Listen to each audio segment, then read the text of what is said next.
వేరే వాళ్ళు ఫామ్ కాడికి అయిన వాళ్ళు దానికి ఏ డిసీజ్ రా అని చెప్తారు. ఇక్కడికి వచ్చినాక మనకు అనుభవం అవుతుంది. అనుభవం లేని తీసుకోవద్దు. ఒకసారి 10 యూనిట్లు 20 యూనిట్లు తెచ్చి పెట్టుకోవద్దు. 1, 2, 3 యూనిట్లతో స్టార్ట్ చేసుకుని దాన్ని అభివృద్ధి చేసుకుని దాని గురించి అవగాహన వచ్చినాక మీరు షెడ్ ని ఇంప్రూవ్ చేసుకుని సేల్ చేసుకుంటే మార్కెటింగ్ చూసుకుంటే చాలా మంచిగా ఉంటుంది. ఇన్కమ్ మీరు బయట సంపాదించే దాని అమౌంట్ ఇక్కడ కూడా వచ్చేస్తుంది. నమస్తే, వెల్కమ్ టు మన లోకల్ ఫార్మర్. నేను సతీష్. ఈ రోజు ఈ వీడియోలో రాబిట్ ఫార్మింగ్ చేస్తున్నటువంటి ఫామ్ దగ్గరికి వచ్చినాం. L L rabbit farm. ఇది సంస్థ నారాయణపురం మండల కేంద్రంలో ఉంది. దాదాపు 6 నెలల పైసల నుంచి కూడా ఇక్కడ ఈ రాబిట్స్ అయితే ఫార్మింగ్ చేస్తున్నారు. స్టార్టింగ్ 3 యూనిట్లు తెచ్చి ఫార్మింగ్ చేస్తున్నట్టు కూడా చెప్తున్నారు. సో దీన్ని నిర్వహిస్తున్నటువంటి కుమారుడు, ఆయనతో మాట్లాడదాం. రాబిట్ ఫార్మింగ్ లో ఎట్లాంటి రిజల్ట్స్ వస్తున్నాయి, సో ఎందుకు ఇటువైపు రావాల్సి వచ్చింది, అంతకంటే ముందు ఏం చేస్తున్నారు, అసలు రాబిట్ ఫార్మింగ్ సక్సెస్ఫుల్ గా నడుస్తుందా, వస్తే ఎట్లాంటి లాభాలు ఉంటాయి, ఇట్లాంటి విషయాలు అయితే అడిగి తెలుసుకునే ప్రయత్నం అయితే మనతో పాటు ఫార్మర్ కుమార్ ఉన్నారు. ఆయనతో మాట్లాడదాం. నమస్కారం. నమస్తే. నా పేరు కుమారస్వామి, తండ్రి పేరు గాలయ్య, చిలువేరు గాలయ్య. నేను గత 6 నెలల నుంచి రాబిట్ ఫార్మ్ అనేది కొనసాగిస్తున్నాను. అంత ముందుకు నేను హైదరాబాద్ లో Oppo mobiles Telangana private limited అనే కంపెనీలో అసిస్టెంట్ అకౌంట్స్ మేనేజర్ గా పనిచేసేది. నాకు జీతం అనేది బాగానే వచ్చేది, ఒక 70,000 దాకా వచ్చేది పర్ మంత్. నేను గత 8 సంవత్సరాలు అక్కడే జాబ్ చేశాను, అక్కడే ఉన్నాను. ఆఫ్టర్ మ్యారేజ్ తర్వాత 2 ఇయర్స్ బ్యాక్ ఇక్కడ ఊరికి రావడం జరిగింది. ఇక్కడ నుంచి అప్పటి నుంచి చేసి జాబ్ చేసుకుంటా ఉన్నాను. కాకపోతే ఏంటంటే ఒకరి కింద జాబ్ చేయడం అనేది ఇష్టం లేకుండా ఏ బిజినెస్ చేస్తే ఎట్లా ఉంటుంది అనే ఆలోచనతోటి సెర్చ్ చేయంగా ఈ యొక్క రాబిట్ ఫార్మ్ అనేది చేసుకుంటే ఫ్యూచర్ లో డిమాండ్ ఉంటది తప్పకుండా అన్న ఉద్దేశంతో దీని కోసము నేను 2-3 ఫామ్లు తిరగడం జరిగింది. వాళ్ళ సజెషన్ తీసుకున్నాను, యూట్యూబ్ లో సెర్చ్ చేశాను, చాలా రకాలుగా తిరిగి తెలుసుకొని ఒకేసారి పెట్టడం అనేది మంచిది కానీ వాళ్ళు చెప్పారు. ఆ సజెషన్ మేరకు నేను ఒక 3 యూనిట్లు మాత్రం తీసుకుని వచ్చి కొనసాగించడం జరిగింది. దాంతో పాటు నేను అభివృద్ధి పెంచుకున్నాను. ఇంకా టైం పడుతుంది కానీ దీంట్లో మంచి డిమాండ్ ఉంది. డిమాండ్ మీరు తెచ్చుకున్నప్పుడు ఎట్లాంటి బ్రీడ్స్ తెచ్చుకున్నారు, మీకు ఎన్ని రోజుల వయసు ఉన్నప్పుడు తెచ్చుకున్నారు? ఇది అనేది 3 యూనిట్లకు మేల్ వచ్చేసి 7 months ఉంటది, ఫీమేల్ వచ్చేసి 5 months ఉంటది. ఆ బ్రీడ్ తెచ్చుకోవాలి. అది వెయిట్ వచ్చేసి 1.5 kg ఉండాలి, ఎబో ఉండాలి. 1.5 kg కన్నా తక్కువ ఉన్న పిల్లలు తెచ్చుకున్నాం అనుకోండి, అది అనేది సరిగా మొటాలిటీ ఉంటది. ఇంకోటి ఏంటంటే క్రాసింగ్ కి టైం కాకుండా ఉంటుంది. దానికోసమనే మనం చూసి తెచ్చుకోవాలి. సో అయితే మీరు ఫస్ట్ 3 యూనిట్లు తెచ్చుకున్నారు కదా? అవునండి. 3 యూనిట్లలో ఏం బ్రీడ్ తెచ్చుకున్నారు? జనరల్ ఎన్ని రకాల బ్రీడ్లు ఉంటాయి మన ఫామ్ లో? ఎన్ని రకాల బ్రీడ్లు ఉన్నాయి? మీరు ఏ బ్రీడ్ తెచ్చుకున్నారు? మనకు అక్కడ పోయిన కాడ మనకు 7 రకాల బ్రీడర్స్ ఉన్నాయని చెప్పి వాళ్ళు 7 రకాల బ్రీడర్స్ ఇచ్చారు. దాంట్లో ఒకటి న్యూజిలాండ్ వైట్ అని, కాలిఫోర్నియా వైట్ అని, గ్రేజెంట్, బ్లాక్ జెంట్, ఇవి ఇలాంటి చువైట్ చించిలా అని ఈ 7 రకాల బ్రీడర్స్ మనకు ఇవ్వడం జరిగింది. దాంట్లో ఇది ఒక రకం. అయితే యూనిట్ అంటే ఎన్ని? ఒక యూనిట్ లో మనకు 10 వస్తాయి. 2 మేల్ ఇస్తారు, 8 ఫీమేల్ ఇస్తారు. ఇక కొంతమంది అంటే కొన్ని ఫామ్ల కాంచి తెచ్చుకుంటే వాళ్ళేమో 3 మేల్ ఇస్తారు, 7 ఫీమేల్ ఇస్తారు. సో యూనిట్ అంటే 10 రేషియో 2-3 అనేది మన ఇష్టం. సో మనం ఫార్మింగ్ చేసుకోవడం మన ఇష్టం. సో ఎట్లా అనిపిస్తుంది మరి? దాదాపు ఆగస్ట్ స్టార్ట్ చేసి 2 నెలలు అవుతుంది కదా. సో వీటి బ్యాచ్ ఎన్ని రోజులకు ఒక బ్యాచ్ లాగా వస్తుంటది, ఎట్లా ఉంటది? ఇది వచ్చేసి 2 months ఒకసారి వస్తుంది. ఇయర్లీ 6 times అయితే తీసుకోవచ్చు. కాకపోతే సమ్మర్ లో ఒక 2 months గ్యాప్ ఇస్తే 5 times అయితే తీసుకోవచ్చు. యాక్చువల్లీ అయితే ఇది ఇయర్ మొత్తం తీసుకోవచ్చు. కాకపోతే ఏంటంటే బ్రీడర్ వీక్ అవుతుంది. ఎవ్రీ మంత్ బేబీస్ ఇస్తుంది కానీ బేబీస్ మొటాలిటీ అనేది ఎక్కువైపోతుంది. బేబీ రావడం కాదు. అంటే మీరు ఆల్టర్నేట్ గా నెలకు ఒక నెల గ్యాప్ ఇచ్చి నెక్స్ట్ మంత్ క్రాస్ ఒకసారి ఒక ఈతలో ఎన్ని పిల్లలు ఇస్తుంది? ఒక ఈతలో ఒకటి కాంచెలు మొదలు పెట్టుకుంటే 10, 11, 12 దాకా. మొటాలిటీ రేట్ ఎట్లుంటది మరి అన్ని పిల్లలు? మొటాలిటీ అంటే మన చూసుకున్న కేరింగ్ బట్టి మొటాలిటీ ఉంటుంది. మనం కేరింగ్ చూసుకుంటే మొటాలిటీ అనేది 1%. మంచి కేరింగ్ లేకుంటే 50% వెళ్ళిపోతుంది, 5% వెళ్ళిపోతుంది, 10 లో 5% వెళ్ళిపోతుంది. అయితే మీరు వీటికి మీరు తెచ్చుకునే కాంచెల్లి మీరు అమ్మే వరకు కూడా ఎట్లాంటి ప్రాసెస్ ఉంటుంది అంతా? యాక్చువల్లీ ఇది రాబిట్ ఫామ్ స్టార్ట్ చేయాలనుకున్న వాళ్ళు ఫస్ట్ దీనికి సంబంధించిన గడ్డి వేసుకోవాలి. ఎడ్జులూసన్ అని ఇక్కడ ఉంటది మనకు, మన ఫామ్ వెంకాల ఉంటది. ఎడ్జులూసన్ అని గ్రాస్ వేసుకోవాలి. అది 3 months కు వస్తుంది. అంటే మనం విత్తనాలు వేసుకున్న తర్వాత 3 months వరకు ఎదుగుదల వస్తుంది. అప్పుడు కటింగ్ చేసుకొని మనం వేసుకోవడానికి అంత ముందు మన షెడ్ స్టార్ట్ చేయ ముందుకే అది గ్రాస్ వేసుకోవాలి. గ్రాస్ లేని రాబిట్ ఫామ్ అనేది నిలబడదు. ఎందుకంటే ఫీడ్ వేయచ్చు కానీ ఎక్కువ ఖర్చుతో మెయింటెనెన్స్ ఎక్కువ. అంత మెయింటెనెన్స్ పెట్టి రాబిట్ ఫామ్ రన్ చేయాలంటే కాని పని. గ్రాస్ అనేది వేసుకోవాలి ఫస్ట్. దాని తర్వాత నుంచి మనము యథావిధిగా మార్నింగ్ ఒక 2 hours, ఈవినింగ్ ఒక 2 hours దీనికి మెయింటైన్ చేసుకుంటే సరిపోతుంది. ఒక యూనిట్ తెచ్చుకున్నప్పుడు మనం ఒక 5 నెలల పిల్లల ఫీమేల్, 7 నెలల పిల్లల మేల్, 7 నెలల వయసున్న మేల్ తెచ్చుకున్న తర్వాత ఎట్లా జరుగుతుంది, మనం ఎట్లా చేసుకోవచ్చు, ఎట్లా డెవలప్ చేసుకోవచ్చు దాన్ని? ఫార్మింగ్ డెవలపింగ్ అంటే ఇప్పుడు మనం ఒక 3 యూనిట్లు తీసుకొని వచ్చినాము. యాక్చువల్లీ అయితే కొందరు డేర్నెస్ ఉన్న వాళ్ళు 10 యూనిట్లు తీసుకుంటారు, కానీ వాళ్ళకి అనుభవం రాదు. ఇప్పుడు కుందేలు దాని జీవన చరిత్ర ఏంది, దానికి ఏమేమి డిసీజ్ వస్తాయి, డిసీజ్ రావని ఉండదు, ప్రతి ఒక్క జీవికి వస్తాయి, దీనికి కూడా వస్తాయి. కాకపోతే మనం తెచ్చుకునేటప్పుడు యూట్యూబ్లలో కానీ వేరే వాళ్ళు ఫామ్ కాడికి అయిన వాళ్ళు దానికి ఏ డిసీజ్ రా అని చెప్తారు. ఇక్కడికి వచ్చినాక మనకు అనుభవం అవుతుంది. అనుభవం లేని తెచ్చుకోవద్దు. ఒకసారి 10 యూనిట్లు 20 యూనిట్లు తెచ్చి పెట్టుకోవద్దు. 1, 2, 3 యూనిట్లతో స్టార్ట్ చేసుకుని దాన్ని అభివృద్ధి చేసుకుని దాని గురించి అవగాహన వచ్చినాక మీరు షెడ్ ని ఇంప్రూవ్ చేసుకుని సేల్ చేసుకుంటే, మార్కెటింగ్ చూసుకుంటే చాలా మంచిగా ఉంటుంది ఇన్కమ్. మీరు బయట సంపాదించే దాని అమౌంట్ ఇక్కడ కూడా వచ్చేస్తుంది. మీరు పెద్ద కష్టపడాల్సిన అవసరం ఉండదు. మీకు కావాల్సింది ఒక షెడ్, వాటర్ సప్లై, ఒకటి గడ్డి, గ్రాస్, అది వేసుకుంటే సరిపోతుంది. మార్నింగ్ 2 hours ఈ వేస్టేజ్ అంతా క్లీన్ చేసేసి ఎప్పటికప్పుడు వేస్టేజ్ డైలీ క్లీన్ చేసుకోవాలి. మార్నింగ్ వచ్చేసి దానా వేయాలి, ఈవినింగ్ వచ్చేసి గ్రాస్ వేయాలి. దీనికి టైం టు టైం చెక్ చేసుకోవాలి, బేబీ ఎట్లా ఉంది, యాక్టివ్ ఉందా లేదా. పుట్టిన తర్వాత అయినా మన బ్రీడర్స్, ఇప్పుడు ఉన్న బ్రీడర్స్ అయినా సరే డైలీ ఒక 2 times అబ్జర్వ్ చేసుకోవాలి. అది తింటుందా, దాన తింటుందా, గడ్డి తింటుందా లేదా అని అబ్జర్వ్ చేసుకోవాలి. అబ్జర్వ్ చేసుకోవాలంటే మొటాలిటీ స్టార్ట్ అవుతుంది. చేసుకోకపోతే అబ్జర్వ్ చేయలేకపోతే మొటాలిటీ స్టార్ట్ అవుతుంది. ఎందుకంటే అది గడ్డి ఉంది కదా, తీసేసి కొత్త గడ్డి రాసేసినాం అనుకో, అది చనిపోవడానికి ఆస్కారం ఉంటుంది. దీని ఒక లైఫ్ అంటే ఒక 5 years దాకా మనకు బేబీ వస్తుంది. 8 years దాకా కూడా వస్తాయి, కానీ 5 years క్వాలిటీ వస్తుంది, మొటాలిటీ లేకుండా వస్తుంది, ఇబ్బంది లేకుండా. ఆ రకంగా మనం చేసుకోవచ్చు. క్రాసింగ్ అనేది మెయిన్. షెడ్ నిలబడాలంటే బేబీని పొడగొట్టుకున్నంటే షెడ్ అనేది క్లోజ్ అయిపోతుంది. బేబీని కాపాడుకోవాలి, దీని పిల్లల్ని బండిని కాపాడుకుంటే మంచి డిమాండ్ మార్కెట్ లో. అయితే ఇప్పుడు షెడ్ మీరు కొత్త కన్స్ట్రక్ట్ చేసుకున్నారు కదా, సో దీంట్లో ఎంత కెపాసిటీ, ఎట్లా వేసుకున్నారు షెడ్? ఇప్పుడు దీంట్లో కెపాసిటీ అంటే మనది 60 feet షెడ్. ఇది నేను స్టార్టింగ్ లో నార్మల్ షెడ్ వేసుకుందాం అనుకున్నాను. కాకపోతే ఏంటంటే నార్మల్ వేసుకొని మళ్ళా రీమాడిఫికేషన్ చేసుకోనికి ఇబ్బంది అవుతుంది, ఎందుకులే అని నేను మామూలుగా చిన్నదే 60 feet షెడ్ వేసుకున్నాను. షెడ్ కాస్ట్ వచ్చేసి మనకు 4 lakhs దాకా వచ్చింది. కొత్తగా పెడుతుంది. దీంట్లో మొత్తం అంటే బ్రీడర్స్ వచ్చేసి మనకు 150 పడతాయి. బన్నీస్ గానీ బ్రీడర్ కోసం సపరేట్ గా మీట్ పర్పస్ పెంచుకోవాలంటే ఒక 200 దాకా పడతాయి. 200 వరకు కెపాసిటీ అనుకోవచ్చు. మొత్తం టోటల్ వచ్చేసి 500 కెపాసిటీ. ఎక్కువ మార్కెట్ లో వీటికి ఏ బ్రీడ్ కి ఎక్కువ డిమాండ్ ఉంటుంది? కన్జంప్షన్ పోతున్నాయా లేకపోతే పెంచుకోవడం కోసం పోతున్నాయా? మార్కెట్ లో డిమాండ్ అంటే ఇప్పుడున్న మార్కెట్ లో బన్నీస్ బాగా డిమాండ్ ఉంది. దాంట్లో న్యూజిలాండ్ వైట్, కాలిఫోర్నియా వైట్ అనేది బాగా డిమాండ్ ఉంది. బన్నీస్ అంటే బన్నీస్ అంటే నెల పిల్లలు. డెలివరీ అయినాక దాని తల్లి దగ్గర నుంచి నెల రోజు అయిపోయినాక ఫీడ్ వేర్ చేస్తాం. నెల అయినాక వేర్ చేస్తాం. ఆ పిల్లల్ని డైరెక్ట్ మార్కెట్ కి సేల్ చేసుకోవాలి.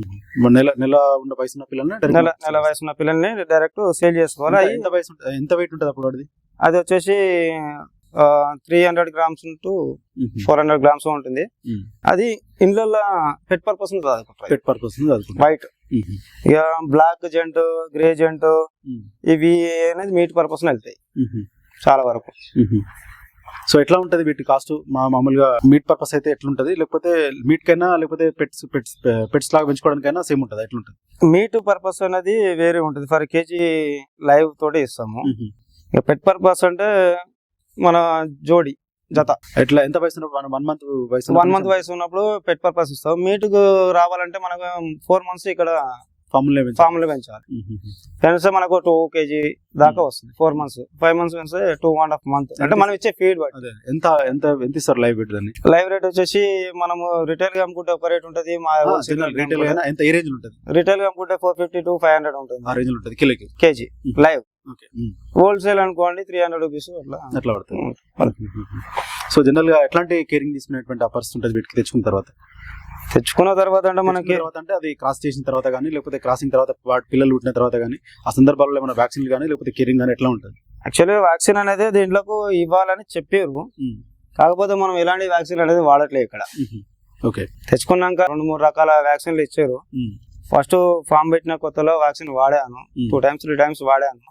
ఎందుకంటే దాని డైజెషన్ క్వాలిటీ మంచిగా ఉండాలని ఇచ్చారు. అక్కడి నుంచి వెళ్ళి మన ఫామ్ లో మొటాలిటీ లేదు అనే యాక్టివ్ ఉన్నాయి కాబట్టి మనం ఎలాంటి వ్యాక్సిన్ వాడట్లేదు. దీనికి వచ్చేది ఒకటే గజ్జి ఎలర్జీ. ఎలర్జీ ఎందుకు వస్తుంది అంటే షెడ్ నీట్ గా ఉండకపోవడం వల్ల. ఇప్పుడు మన షెడ్ చూస్తే నీట్ గా పడుతుంది.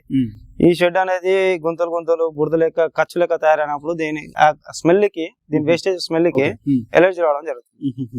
అది లేకుండా చూసుకుంటే ఎట్లాంటి ఇబ్బంది ఉండదు. వ్యాక్సిన్ వేయాల్సిన అవసరం ఉండదు. కాకపోతే చలికాలం కొంచెం సర్ది అవుతుంది, ఎండాకాలం సర్ది అవుతుంది. ఎండాకాలం జర కూల్నెస్ వాతావరణం ఉంచుకోవాలి. టెంపరేచర్ ఎక్కువ ఉంటుంది, హీట్ అనేది ఎక్కువ ఉంటుంది.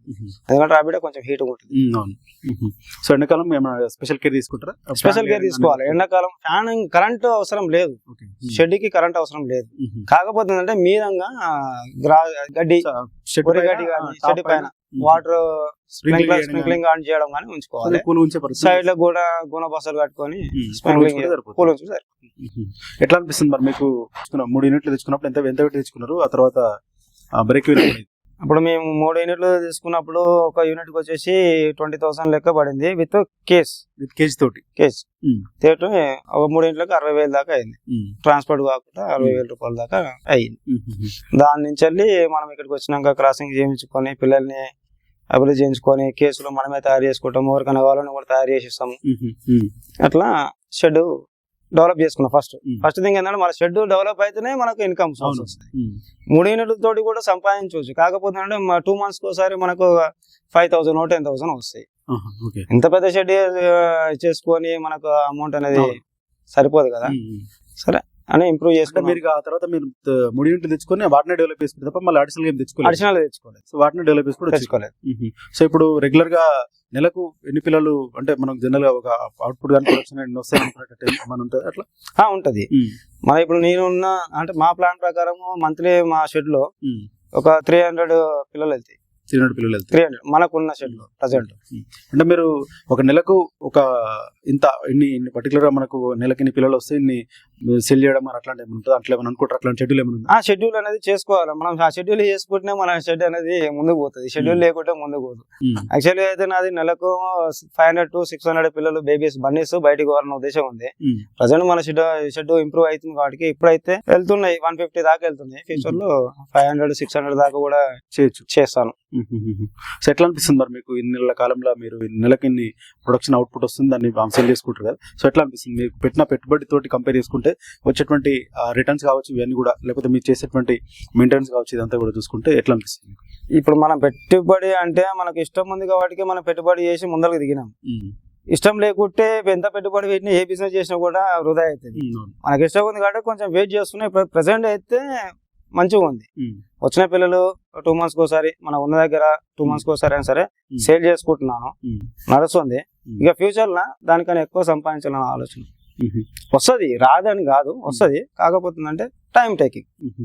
అదే మీరు అన్నారు ఇప్పుడు నెలకు ఒక 150 పిల్లలు లెక్క అమ్ముతున్నామని చెప్తున్నారు. సో అవి ఎంత చొప్పున పోతుండొచ్చు బయట? అంటే వీటిని బట్టి ఉంటుందా లేకపోతే ఒక రేట్ ఇంత అనుకుంటున్నాను? దీంట్లో ఎక్కువ ఇష్టపడేది న్యూజిలాండ్ వైట్, కాలిఫోర్నియా వైట్ చాలా ఎక్కువ ఇష్టపడతారు. డిమాండ్ ఉంది దానికి. ఇక రిమైనింగ్ డచ్ అంటేనేమో ఇది ఇలాంటివి ఉంటాయి. డచ్ అంటే 2-3 రకాల కలర్లు ఉంటాయి. వాటికి కూడా డిమాండ్ ఉంది. కాకపోతే వైట్ కి ఎక్కువ కలర్ డిమాండ్ ఉంది. పెట్ పర్పస్ సేల్ బాగుంది. ఎంత పోతుంది సార్ ఒక్కొక్క యానిమల్? మనము హోల్సేల్ అమ్ముతాం కాబట్టి 250 రూపీస్ ఒకటి పడుతుంది. అది 1 month వయసు ఉన్నది. 1 month వయసు ఉన్నది. ఇక రిటైల్ గా మన షెడ్ కాడికి వచ్చి తీసుకోవాలకు వేరే రేట్ ఉంటుంది. అదే ఎట్లా అనిపిస్తుంది మీకు? మంచిగా అనిపిస్తుంది? అది దీంట్లో ఇన్కమ్ ఆదాయం సోర్స్ కనబడుతుంది. దీంట్లో మంచిగా ఉంది. ఫ్యూచర్ లో మంచి డిమాండ్ ఉన్న బిజినెస్ ఇది. అంటే ఎక్కువ జనరల్ గా లైఫ్ స్టాక్ అంటే పొట్టెల పెంపకం కావచ్చు, గొర్రెల పెంపకం కావచ్చు, కోళ్ళు, ఇట్లా వేరే బర్రెల డైరీ ఫామ్ కావచ్చు, వీటి వైపు ఎక్కువ ఇంట్రెస్ట్ చూపిస్తున్నారు. సో చాలా తక్కువ మంది ఈ ర్యాబిట్ ఫార్మింగ్ వైపు ఉంటారు. సో మీరు దాంట్లో మీరు కూడా అట్లే ఉన్నారు. సో ఎందుకు ర్యాబిట్ ఫార్మ్? అయితే కోళ్ళ ఫాము, ఈ గొర్రెల పెంపకము, బర్రెల ఫామ్ ఏదైనా సరే కానీ దానికి మెయింటెనెన్స్ ఎక్కువ ఉంటుంది, హార్డ్ వర్క్ ఎక్కువ ఉంటుంది, ప్లస్ మొటాలిటీ ఎక్కువ ఉంటుంది. ఇప్పుడు ఒక కోడికి డిసీజ్ వస్తే మొత్తం కోడి ఫామ్ మొత్తం లాస్ అవుతుంది. ఇక్కడ ర్యాబిట్ ఫామ్ లో ఒక ర్యాబిట్ డిసీజ్ వచ్చింది అనుకో, దాన్ని కాపాడుకుంటే బతుంది, లేదంటే అదొకటే పోతుంది. మిగతా ర్యాబిట్స్ అన్ని సేఫ్ ఉంటుంది. ఇంకోటి ఏంటంటే ఫీడింగ్ కాస్ట్ వస్తే దీనికి గ్రాస్ అనేది 2 బర్రెలకి వేసే గ్రాస్ షెడ్ మొత్తం వేసుకోవచ్చు మనం. అదొకటి. టైమింగ్ అనేది ఇక వేరే బిజినెస్ అంటే అవి వేరే, దాని తగ్గట్టు ఫలితం వస్తుంది. కాకపోతే మొటాలిటీ అనేది ఉంటుంది, హార్డ్ వర్క్ ఎక్కువ ఉంటుంది. దీంట్లో హార్డ్ వర్క్ అంటే తక్కువ, రిటర్న్స్ ఎక్కువ. మనం చేసే కష్టము తక్కువ ఉంటుంది, రిటర్న్స్ ఎక్కువ ఉంటాయి. ఓకే, సో ఎట్లా ఉంటుంది మరి మెయింటెనెన్స్ అంతా కూడా పెద్ద ఇబ్బంది లేకుండా ఉంటుంది అంటారు. ఉదయం 2 గంటలు, సాయంత్రం 2 గంటలు. సాయంత్రం. సో గడ్డి ఎడ్జ్ లూసర్ నే వాడుతున్నారు. ఎడ్జ్ లోసన్ వాడుతూ గడ్డి ఏదో కనిపిస్తుంది, లూసన్ గడ్డి, లూసన్. ఓకే, వీటికి దానా విషయంలో దానా ఎట్లాంటి దానాలు ఇస్తారు మీరు? దీనికి మురుకుల దానా అని ఇస్తాం. ఇది మార్నింగ్ పూట షెడ్ క్లీన్ చేసినాక ఈ మురుకుల దానా అనేది వేయడం జరుగుతుంది. డైలీ 100 grams అనేది వేయడం జరుగుతుంది, దీంట్లో వేయడం జరుగుతుంది.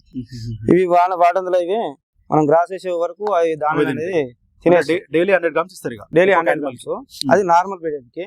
ఈ మదర్ పీరియడ్ కి 200-250 grams దాకా వేయడం జరుగుతుంది ఒకసారికి. మదర్ అదే రోజుకి ఒకసారి, డైలీ 1 టైం. చాలా ఎంత మీరు ఉన్నటువంటి ఇన్ని యానిమల్స్ పైన ఎంత ఆదాయం వచ్చేటువంటి అవకాశం ఉంటుంది?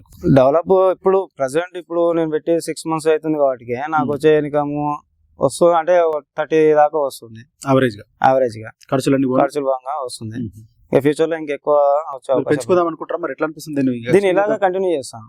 అంటే ఎక్స్టెండ్ కూడా చేద్దాం అనుకుంటున్నా. ఎక్స్టెండ్ అంటే ఇప్పుడు ఇది ఇక్కడ గోడ పెట్టలేదు, దీన్ని అక్కడ దాకా ఎక్స్టెండ్ చేయాలని ఆలోచనతో గోడ పెట్టలేదు, ఇక్కడ చిన్న పెట్టలేదు, ఇటు సైడ్ పెట్టుకున్నా ఇటు ఎక్స్టెండ్ చేస్తాను.